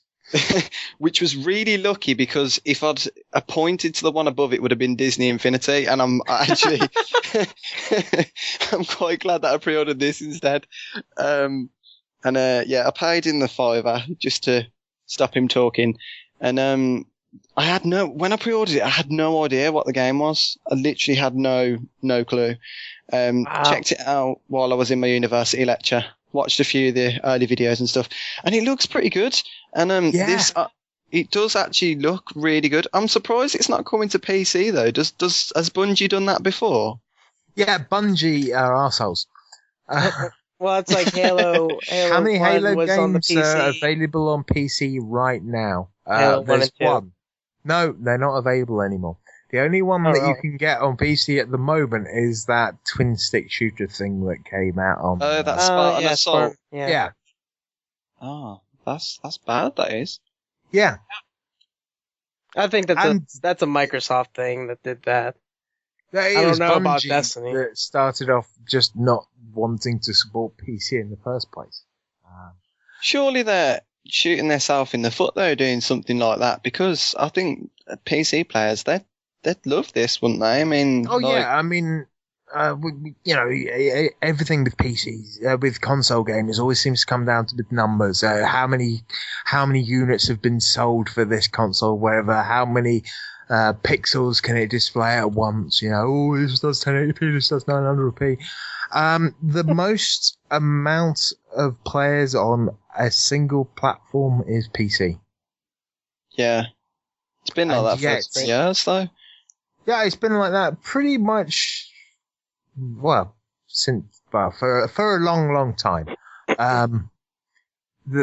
Back in the PS2 days, to have a computer that would render stuff the way a PS2 could was stupidly expensive, and it made more sense having a PS2. Mm-hmm. But not much longer after the PS2 came out, the PC kind of caught up and overtook, and it's been... It was basically around the 360 and PS3s whenever PCs started to come back. Well, no, it was more like when the Xbox came out, really, with DirectX 10 and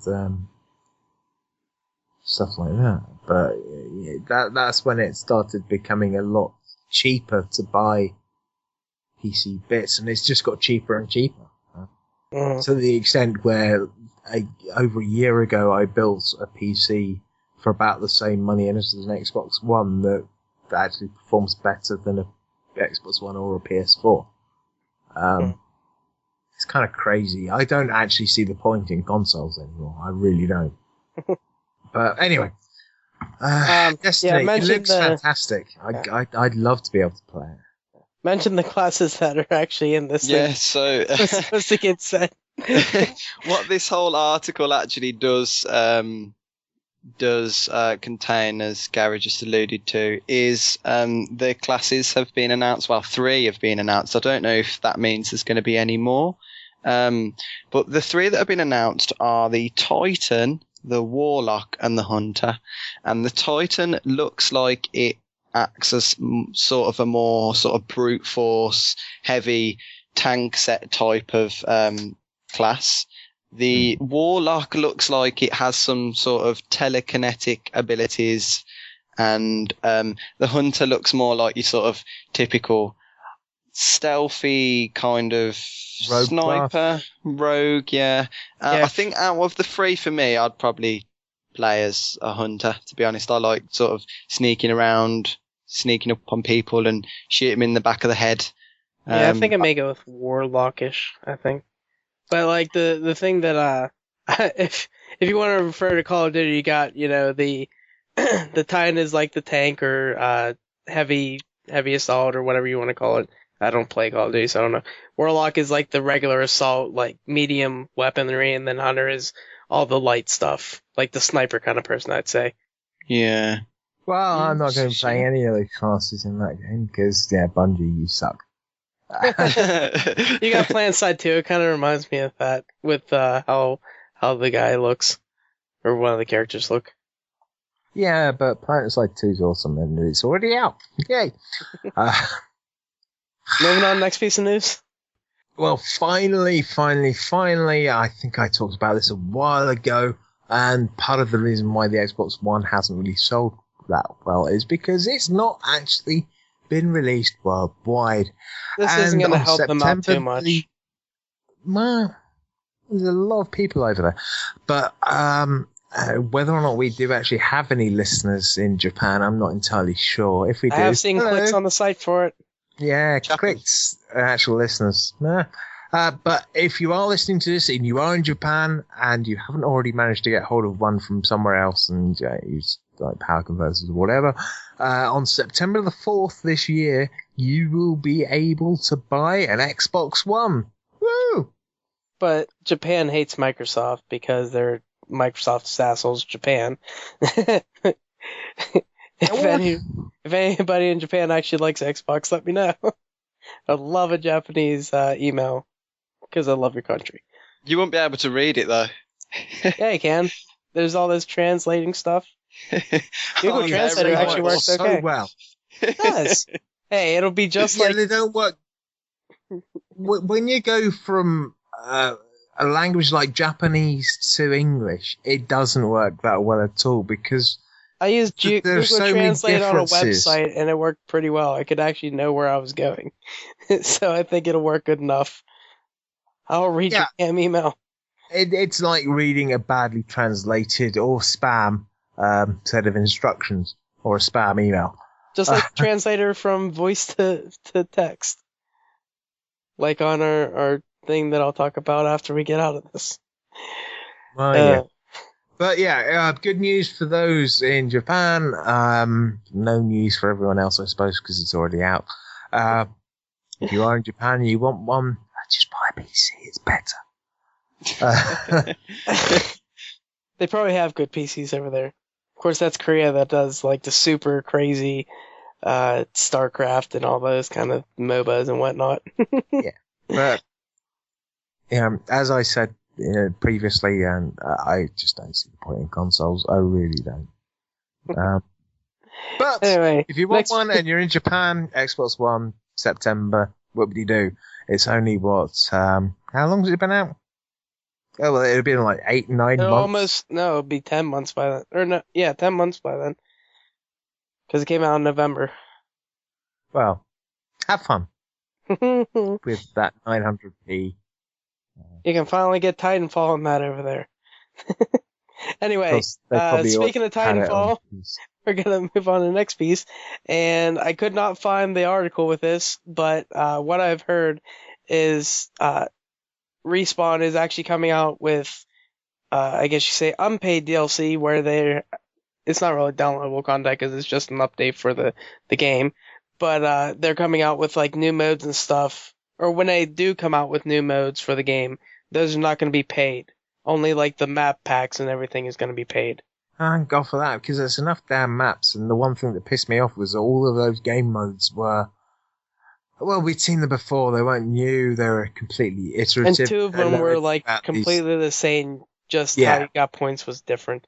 Yeah, and I don't know anything about these new modes. I haven't bothered looking at. In fact, I don't think Titanfall. I don't think they've said anything about them. They just said they're going to come out or whatever. I'd like to see some sort of different competitive, different mode that's new and no one's done before. But I guess they need to have a Halo thing where you can make your own Forge. like the Forge mode. That would be awesome. Oh man, just like how you can drop stuff into an area, just keep dropping Titans and people have to run up a hill or something and dodge them. Oh god, so many different things my friends have made on there, and we've just had stupid Halo nights doing that stuff. But that's really it with that is, they're coming out, or when they do come out with their different modes, it is unpaid. So that's going to be nice. And John, take the next piece. Okay, everyone's favourite company, Zynga founder Mark Pincus steps down as company poaches Xbox Live Point Man. Now, Mark Pincus has stepped down from Zynga, but he's not really stepped down. I mean, he still hasn't actually left the company. He's the guy that founded it all has just took up the chairman's role, so he's still there. He's just not as involved with the day-to-day. He's just like, I'm going to sit back and make the money. Yeah, I'll just sit here. You minions go about making all the money for me. I'll just sit here and count it on my throne made of cash. Although it might not be made of cash soon because going through the article from Gamersutra.com, they seem to be spending a lot of money, which I'm not, on a personal note, I'm not 100% sure they're going to make a hell of a lot of this money back in the state that they're in. I'm not saying, that they're in real trouble, because the normal people love this fucking casual shit. But the article basically says in the article now, alongside a hefty restructuring charge of 30 million, that's what it's costing to reshape the company. They've also lost 61 million for the first quarter of 2014. Woo-hoo! So they're going to make back 60, 70, 80, 91 million quid.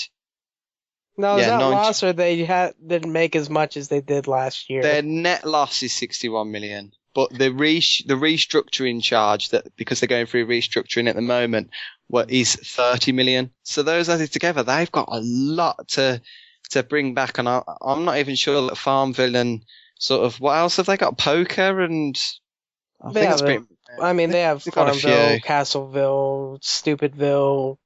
They have everything. Yeah.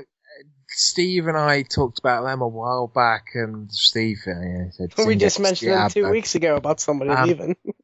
But I can't help but think that King are kind of the new bastards.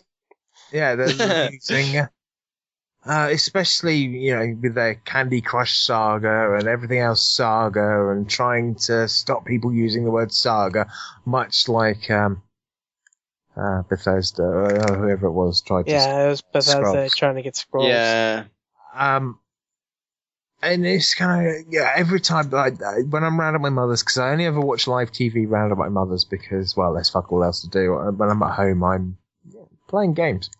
But if I'm cooking in the kitchen, I'll use TV Catch-Up on my phone to watch some TV, and every single fucking advert that pops up is for the latest King game, and the insipid tunes and the colourful graphics, and it's just there. It's clickbait for children, and I can't help but think that they are just... That just does not sound right. Well, yeah, I know it doesn't sound right, but that's because it isn't right. It's like, why don't you come into my van and get some candy? Come up a train. What you doing? I've got a magic train that'll take you to heaven. But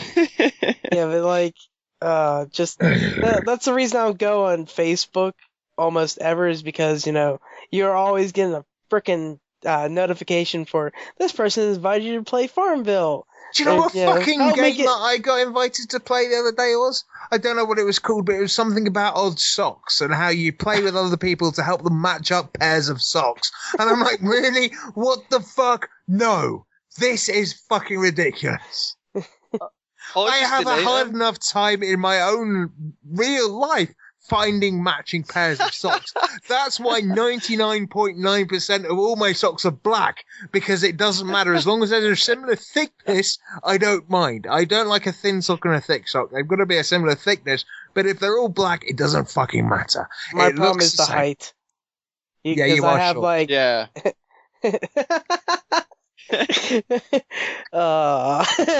I'm talking about like the ankle height. Like right now I got one that's like just to the ankle, and then you have the ones that take up the ankle, then you have the ones that go a little bit higher than the ankle, and yeah. It's easy. You have two lengths. You have normal length socks that just go above the ankle for wearing like smart shoes or whatever, and then for the winter you have knee length socks. That's all you need. Fuck knee-length socks. Oh, they're so good. I had those in the Boy Scouts. I didn't need those. That's not all you had. These game designers with their controversial sock topics are just dicks. Just stop making these games that are so close to the knuckle. But really, I can't believe I've had like 3-4 invites from people saying, "Oh, let's play sock match" or whatever it is. I'm like, really? Really? Yeah. You want to spend your time playing a shitty game on Facebook where you've got to match pairs of socks? I've got a fucking drawful here. You can come around and do it, and you won't even have to use electricity. Just here they are. Sort those fuckers out for me. Brilliant. I'll buy you a pint. I get invites to Pet Rescue Saga and stuff like that. And as soon as I get them, anyone who sends me, I'll just put it out there right now. Anyone who sends me any of these invites to these games, I'm deleting you. I don't even care if it's my own mum. If you're sending me one of these invites, you are getting deleted off my Facebook because I have got zero interest in playing any of that shit. I'm gonna go add you on Facebook and go send you one. I'm gonna get loads now. That would make me play it, and that's if there was some way in like Pet Rescue Saga or whatever that you could kill the animal, put it down, or whatever, or Farmville, you could destroy people's fences so that everything ran free. Then I'd probably play it and burn it down. Yeah, exactly. It's like, yeah, I'll play your game. Fuck you. Oh, have you lost everything? What a shame. I'm not playing your shit again. You'd have no Facebook friends from the end of it, though. I'm not entirely you'd have the ones that didn't play it. Yeah, I'd have the friends that actually played proper games. So, yeah, with Zynga, that pretty much wraps it up, really. They've had him sort of step down. It's news that's not really news. They sort of stepped down, and they're not really hemorrhaging money, but they are losing a lot of it, and it's up to them whether they're going to make it back and bring out Farmville 3 and just wait and see, really, isn't it? I suppose that's what it's a case of with them. Not for me. I won't be waiting for anything. I'm not entirely sure anyone listening to this actually gives a shit about me. Well, if they do, we just lost a listener. I think most people are there thinking, has Zynga gone down? No. Maybe next time. Anyway, the next bit of news. And the last one was that. Yeah, the last bit of news. The the People's Republic of China. They have finally decided to remove their self-imposed ban on video game consoles. Oh, yeah. And now this is opening up a major new market to, basically everyone that's involved in, including Zynga, unfortunately, making video games, Microsoft, Sony, Nintendo, blah, blah, blah, blah, blah, blah. But there is a strict set of guidelines that they have to follow. And any game that doesn't follow them can't be published. So basically, any game that has gambling-related content or game features, anything violating China's constitution, anything that threatens China's nationality, unity, sovereignty, or territorial integrity, anything that harms the nation's reputation, security, or interests, anything that instigates racial or ethnic hatred or harms ethnic traditions and cultures, anything that violates China's policy on religion by prompting cults or superstitions, anything that promotes or incites obscenity, drug use, violence, or gambling, anything that harms public ethics or China's culture and traditions, anything that insults, slanders, or violates the rights of others, or anything else that violates the Chinese law is not going to be. So you're not going to be facing Nintendo's going to be a big hit over there. Yeah, that's about it. Well, Solitaire. So when's Saints Row coming out in China then? It's got everything that they don't want. I'm guessing shortly before or after Sleeping Dogs. Which is funny because that takes place in China and there's no way that's still over there. Yeah. And many of these rules are pretty straightforward. And, a lot of places in the world, gambling with real money is prohibited. But not in the UK. Woohoo! There's so much. It's kind of vague when it comes through, the stuff that, anything that slanders the rights of others or violates or insults. I mean, that's kind of, Woods, for example, the weird stuff that happens in Deadly Premonition promote cults or superstitions. Well, maybe not cults, but probably superstitions. So you couldn't play that. It's basically almost every game is not going to be able to come over because there's just so many that have one of those no matter what. Yeah, Like- poker night at the inventory is not happening. I mean, just, drug use, violence, gambling, obscenity. Like, that one right there takes out probably half the games. It's Half the like- good games, at least. One man's shit is another man's crap is another man's poo. It's incredibly vague when it comes to obscenities. I might say that shit, you might get offended by that, and another person might think, it's just the same as me saying the word poo. So, but despite these restrictions, apparently the Chinese gaming market is around something about $13 billion, which is almost like a Dr. Evil kind of 13 ransom billion. It's a lot of money. And apparently Activision was recently granted permission to reduce a Call of Duty game in China. I'm not entirely sure how, because scroll back through or rewind through the things I said. That covers most of them. But Right, I just saw this one thing in the article. It's, just, for something to come out in China, 2013 Iron Man 3 prominently featured Chinese product placement. The studio went so far as to film additional scenes for Chinese-only audiences that introduced a new character, a doctor that would go on to save Tony Stark's / Iron Man's life. This is perhaps an extreme example of trying to appeal to the Eastern market. It's like, jeez. Activision's Chinese Call of Duty is only available in China. It's a free-to-play take on the much loved series. On the series, and it's exclusive to China. It recycles the old Call of Duty multiplayer maps and supported by microtransactions, because we all love those, don't we? Oh yes, we do. So it's just milking the extra udder that has now become available in the gaming industry. And that is the poor Chinese. So actually, I say poor Chinese. They're doing rather well at the moment. They're one of the BRICS countries that are going to end up ruling the world. And I say bring it on, as long as we don't have to agree to not playing any games with no gambling. Anybody can rule the world as long as I can play games. Yeah. But yeah, China's I think that's about it. bullshit. Yeah. China is bullshit. I'm sorry if you've had any Chinese listeners. You probably haven't got them now. Because they're not allowed They're to play fucking any good of the at games Wolves. you talk about. They can make Hey, a they good can wall. play putt-putt. Is that anyway. it for news? Yeah, China, We're weird good with country. news. Like, All right. Well, that's going to do it for us for news that ran long. We're going to take a quick break, and we'll be back with the quest of the week, clean up, and we're going to get the hell out of here. We'll be back in a little bit.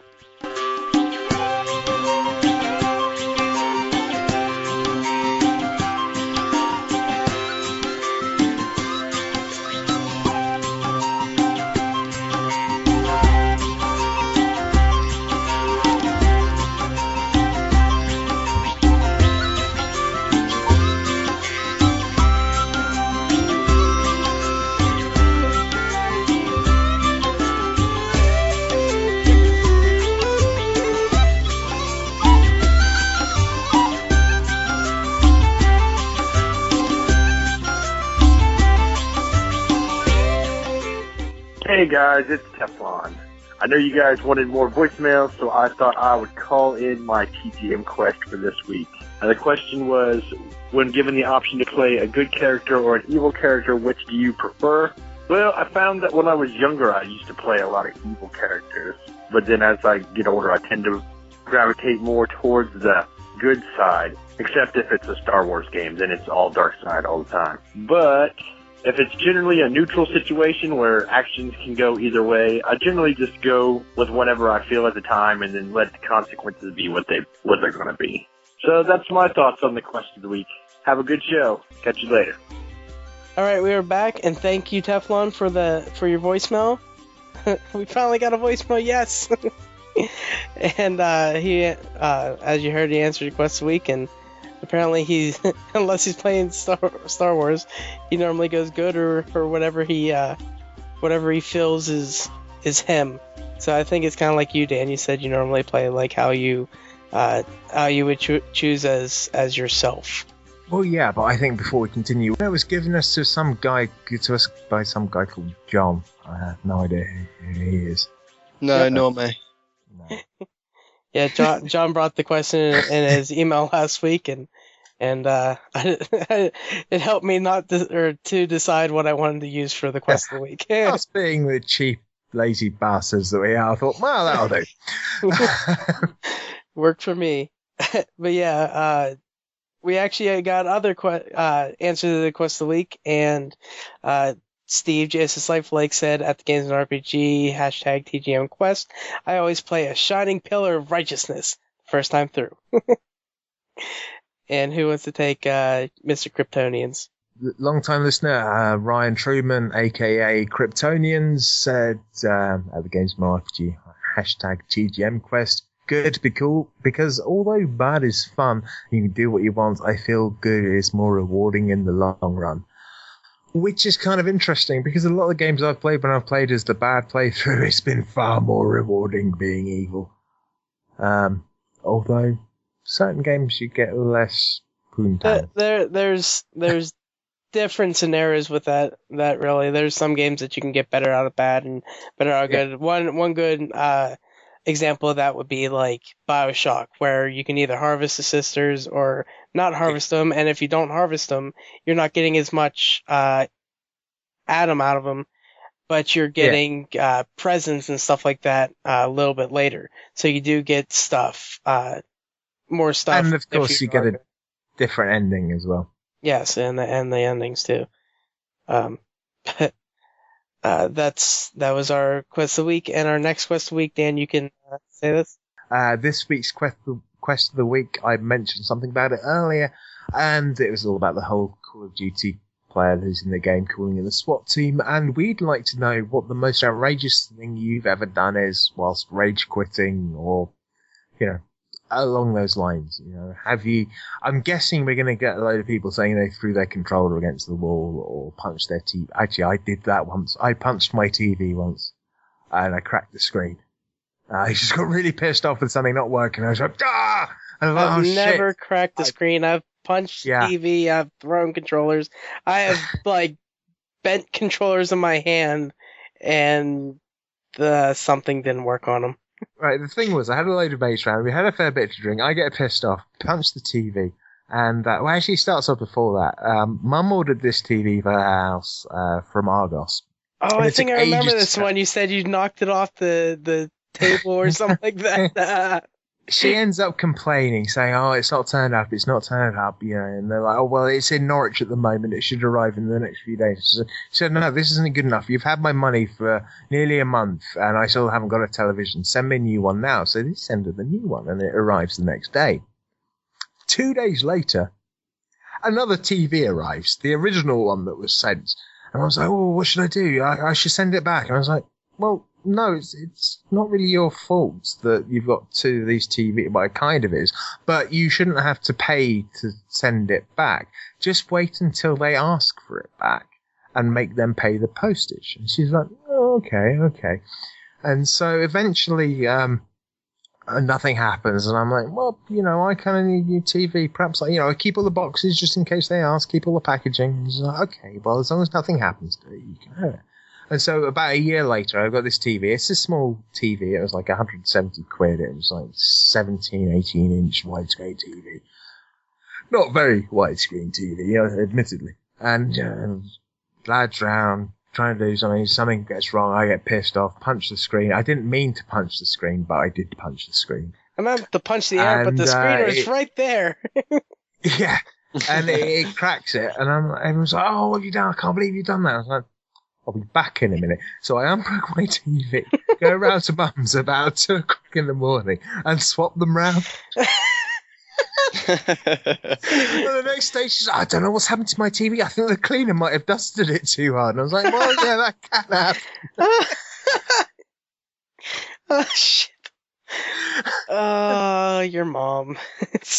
But, the joke was on me because the one I swapped, the backlight started going on it and it was flickering like a mother. But, yeah, I can't believe she bought that. It's like, you sure nothing happened to your TV? Yeah, Mum. No, my TV's fine. Come round, have a look. You didn't swap? No, of course I didn't. Why would I do that? There's nothing wrong with my TV.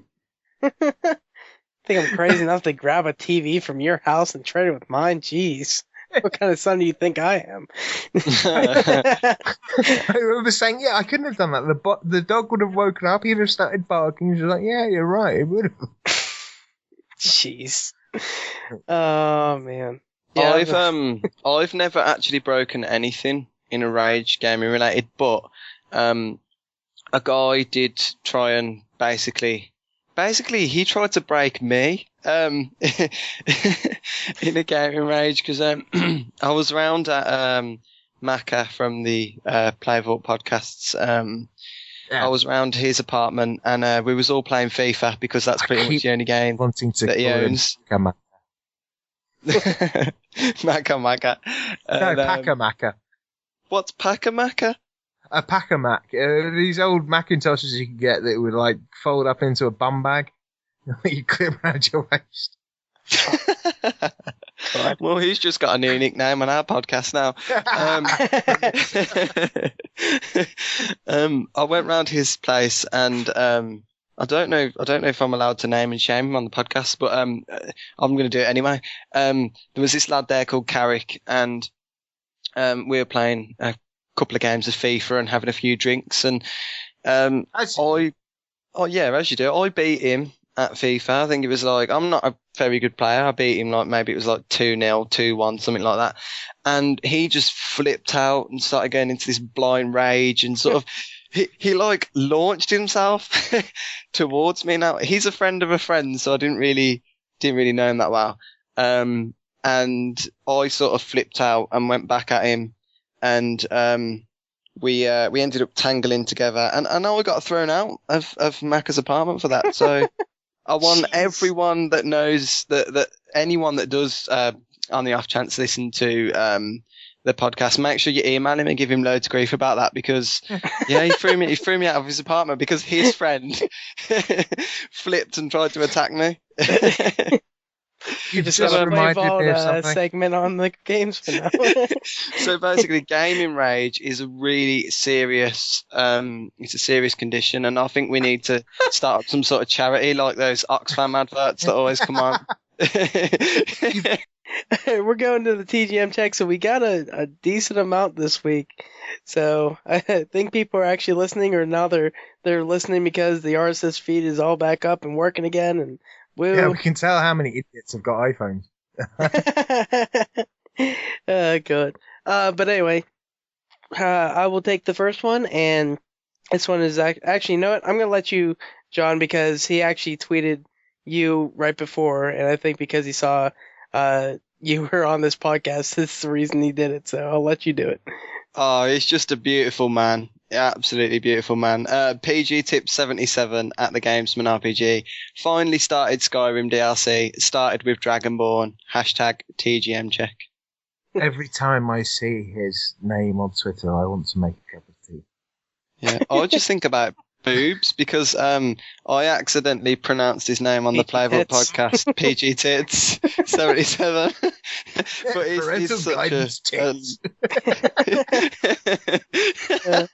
he's such a really nice guy. He genuinely is a legend, and he's paid me to say that as well. Yeah, I figured he wanted to hear your voice saying his TGM check. So I'll take the next one, and that is. Damn it. I had a great intro for the next one. Fine, you can take the next one. You've built it up now. Yeah, go ahead, take it.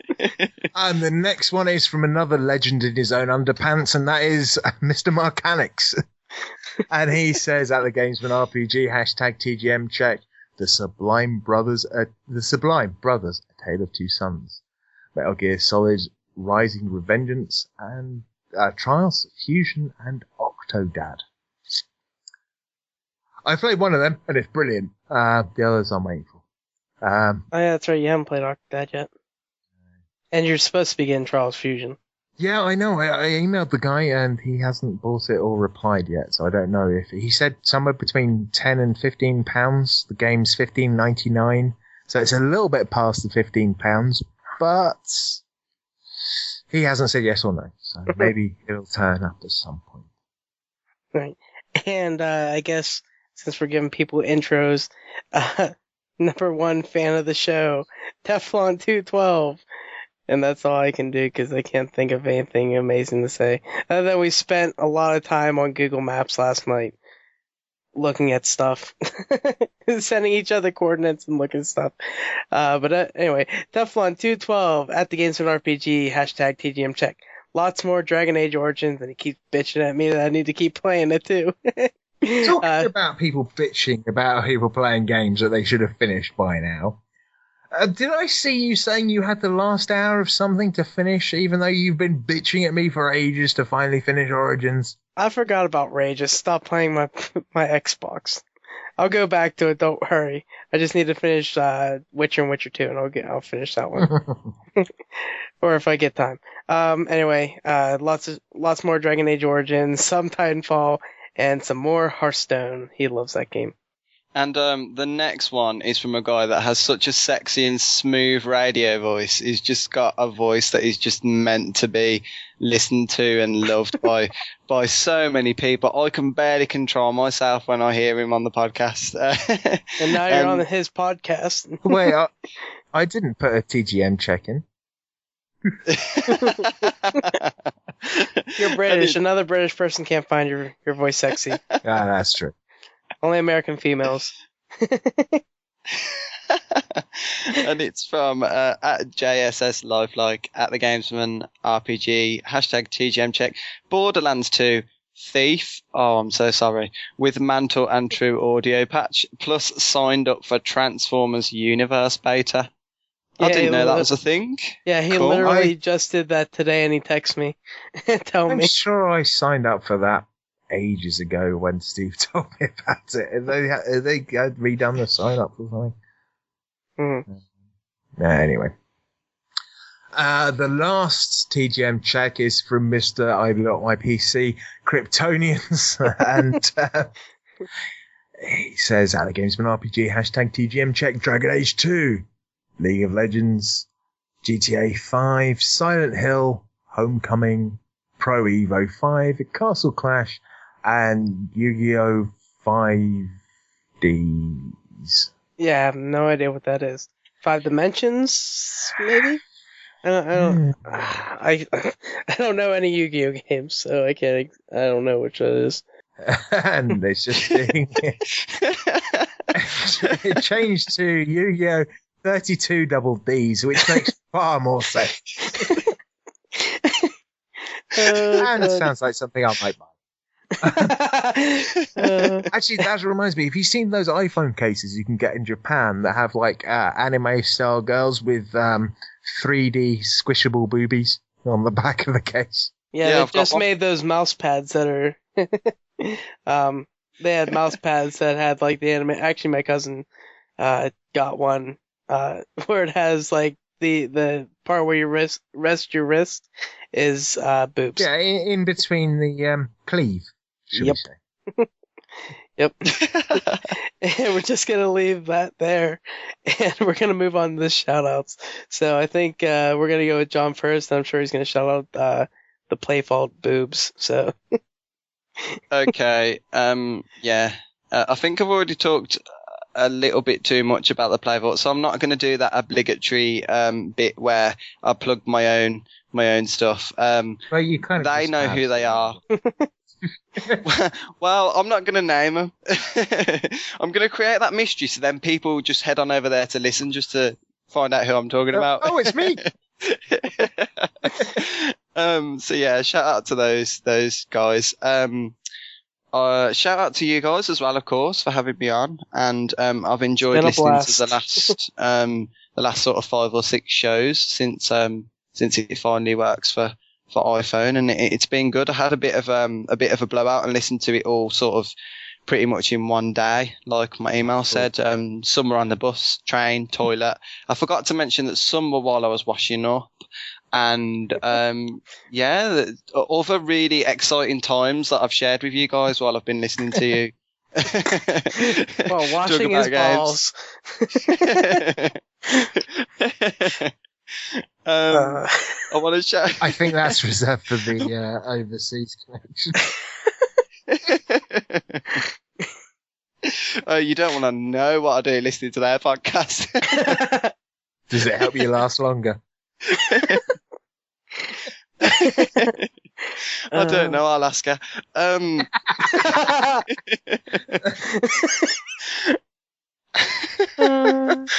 want to shout out Phil Olsen because I didn't get the chance to meet Phil at the gaming show Rest that happened in Birmingham that I went to. But I am getting the chance to meet him at the UK Podcasters event. There's a podcast and a group of people called the UK Podcasters that are all meeting up in Birmingham to talk about podcasting, I guess. And so I'm going to go there and I'm going to meet Phil. And I also just want to give a final shout out to Nicholas Charles Abbott, Nick Nitrous, because he's just had a baby. He's just had a little one. Had a baby. Well, it's a medical miracle as well. That's why. Jeez, man. That's why I'm shouting. I'm surprised that's not been all over Twitter with the Daily Mail links. So congratulations to Nick. That's fantastic. As much as I'm taking the piss, congratulations to you. So over to you, Dan. As ever, thank you to you, John, for coming on. I say as ever, this is the first time you've been on. That's a bit weird. I really must shout out my best friend who's getting married in just over a week's time, which is why this show's being recorded early, and next week's show may or may not exist because, unfortunately, he's getting married on a Sunday. Who gets married on a Sunday? That's weird. Yeah, my good friend and cameraman who's worked on stuff like Doctor Who, Rich Turner, congratulations. It's been a pleasure being your friend for the past 15, 20 years or however long it's been. You're a great person. And everyone else, I guess, Casual K, Casual, whatever his name is, won a competition. Yet to get the game yet, but shout out to you because I'm sure you're going to get it for me. Trials Fusion, just in case you listen to this. That's a long shot. Yeah, it is a long shot, and of course to you, the listener. That's right, you. I've mentioned you, and everyone that's given us feedback for this show. See Teflon, Steve Conger, Marcanix, PG Tips, Kryptonians, and I think I've mentioned everyone there. And that I think will do. Keep an eye on my Twitter in the next few weeks. You might have rare shots of me in a suit. That doesn't happen often. It almost never happens. What he means is birthday suit, so yeah. No, that happens every night. Yeah, so I guess that's about it for me. What about you, Gary? Definitely John for popping on. You, Dan, and because they did it, I should have done it at the beginning of the podcast like they did, because nobody's going to listen to the end now. Simpsons did it! Anyway, Everyday Gamers, and especially Meef J, because he had this whole section on the at the beginning of their podcast where he was talking about podcasts he's listened to and everything, and he kind of shouted us out, and that we actually have the RSS feed back up and running, and that is the stupidest thing, and I don't even really want to get into why it didn't work. Then I have to delete words, and it just magically works. And then his Mr. J Sims, Meef J's children that have been in the hospital, and I can't remember if they're both home, but you can check out like their Facebook Facebook page and everything. It's praying for Gray and Mason. That's his children that he had, and they were premature and they were having problems. And one is home that I know, and the other one is either finally home or is almost going to go home. But they've been doing a lot better than they were whenever they were first born. So check out Everyday Gamers. They're a fun podcast to listen to, and they're almost always weekly. So they're good people to listen to. Oh, like the Playboy. Yeah, exactly. Like Playboy. We're almost daily. Yeah. Listen to Playball too. Playball's good. Overseas Connection, veteran, VGHub.net. We haven't mentioned them for ages. Yeah, no, we always forget. Try to do a Steve. There is a great wealth of knowledge or content on VGHub.net. Go check that out. We're on it. All of our kind of affiliated podcasts that we talk about or I listen to and stuff like that are on there. And found a new podcast to listen to today. VGHub.net. Yeah, they're all We're not shit, sponsored though. by them. Yeah. Yeah, if you don't like this podcast, you probably won't like any others. Actually, you'll probably like them more. But anyway, yeah, that's really my shout-outs for this week. Web for the week to come, where can we find you? And I'm going to go with this first, Dan. Well, as ever, I am Hardlydan pretty much everywhere, but I'm going to be away for a little bit, so chances of finding me are slim to none. If you're lucky, I'll reply to you on Twitter or on Steam or something like that. But yeah, Hardlydan everywhere apart from Skype and Facebook, pretty much. John, where can we find you? Twitter and PSN. Twitter and Twitter and PSN, it is John Mouse with 2 5s, and Xbox it's John Mouse with 1 5, because that's last gen. That's not getting another 5. It's all about the 5s. Is that it for you? Yep. As always, Amherst89 on Xbox and Twitter, Amherst_89 on Skype and Steam, PSN stupid, Amherst0289, and Wii U or Nintendo Network is Amherst1289. I hate my name. Love my name. I hate that I have to have like a million numbers. Gary. Anyway, Dan, clean this shit up. Well, I could try, but I don't think there's enough Kleenex in the world. Anyway, as ever, if you want to get hold of us, there are plenty of ways of doing it. You can search the Gamesmen RPG on Facebook, and you'll probably find us there. You can email us at thegamesmenrpg@gmail.com. You can send us MP3s, whatever you want, emails, rant at us, anything. We don't care. We just want some sort of feedback. Don't forget, we've also got our Twitter accounts. That's at thegamesmenrpg. And we've got a couple of new followers this week. We've got at CritJuice and at MeefJ. So thank you very much for following us. Yeah, I missed MeefJ last week. I just saw it whenever I was looking today. And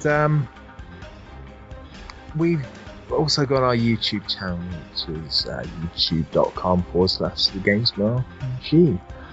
Don't forget, we do want more voicemails, and you can call us on the RPG hotline. That is 412-267-RPG1. That's 412-267-RPG1. Don't forget, you can... have I done the YouTube bit? Yeah, I have. Don't forget, you can answer our Quest of the Week and our TGM checks using the hashtags, hashtag TGM Tech and hashtag TGM Quest. And we do have a Twitch stream that we haven't really been using much at the moment, partly because, well, for some reason Josh we can't get hold of. I have really crappy bandwidth, and Gary can't seem to get it working properly. At least on the PC side, yeah. Yeah. And now our iTunes feed is working. Please, if you're listening to us on iTunes, give us a review of some sort. It really does help us get new listeners, if it's positive. If it's not positive, then let us know why. Tell us why we should do what we should do to change. We want to make the podcast friendly to all our listeners. And if there's something we can do to make it better, then let us know. And yeah, I guess that's about it. So Gary, why don't you just get us out of there? In 1 second, I want to say, to add to that is, if you unsubscribed or haven't yet, subscribe to the RSS feed now. It actually works, and it will keep working because I'm going to check it every single time now to make sure it's up to par. But anyway, other than that, that will do it for this episode of the Gamesmen RPG, episode 17. I am Amherst89, and on behalf of John Mao, 55, and Hardlydan, I am Amherst. We are the Gamesmen, and until next time, we ask, what role will you play?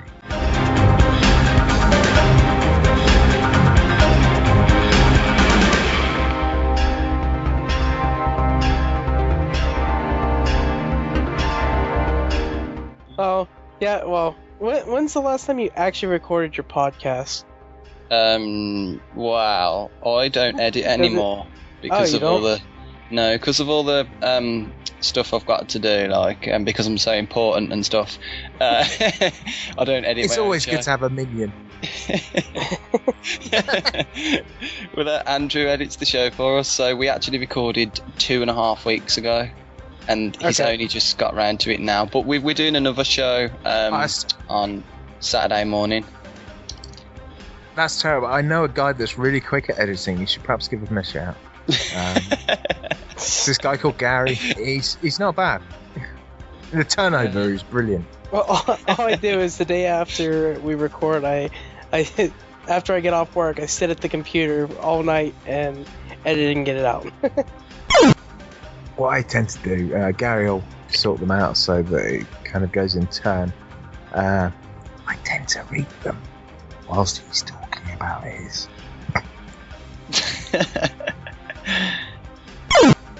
So Capcom's bringing out Resi 7. I was actually probably the only person that liked Resident Evil 6, so that's not too bad.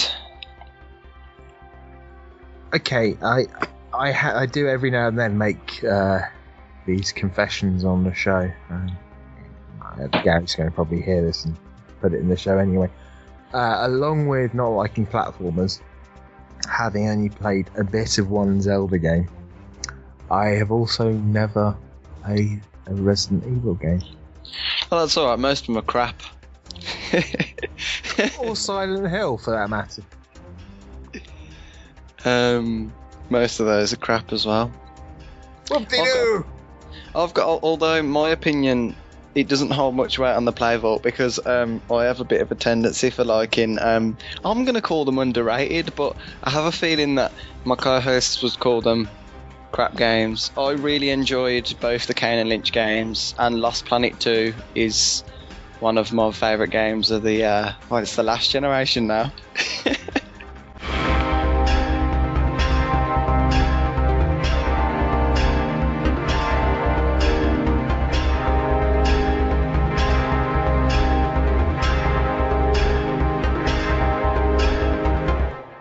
If not fully satisfied with this podcast, please return any portions for a full refund. Well, fuck you too, Bobby Kotick. Fuck you and your fucking goat